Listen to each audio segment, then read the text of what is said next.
আজকে সকালে আমাদের বাগানে একটা সাপ ঢুকেছিল। এটাকে বাংলায় আমরা দাঁড়ার সাপ বলি, আর ইংরেজিতে বলা হয় র্যাট স্নেক। এটি একটি নির্বিষ সাপ। আমাদের গ্রাম বাংলাতে ক্ষেত খামারে প্রচুর পরিমাণে দেখা যায়। যদিও এটি এখনও পর্যন্ত বিপন্ন প্রজাতি নয়, তবুও ধীরে ধীরে এর কিন্তু সংখ্যা কমছে।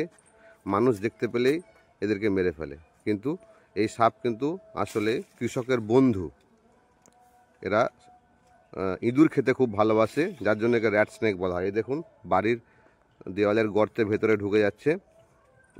এদের প্রিয় খাবার হচ্ছে ইঁদুর, ছুঁচো, সাপ ইত্যাদি খেয়ে এরা জীবন ধারণ করে। এই নির্বিষ সাপ দয়া করে কেউ মারবেন না, এদেরকে বাঁচিয়ে রাখুন। পরিবেশের বাস্তুতন্ত্রের ভারসাম্য বজায় রাখতে সাহায্য করুন, এটা আমার প্রত্যেকের কাছে অনুরোধ। এই দেখুন ভেতরে ঢুকে গেল। দেখতে থাকুন আমার ভিডিও, লাইক শেয়ার কমেন্ট করতে থাকুন। ধন্যবাদ।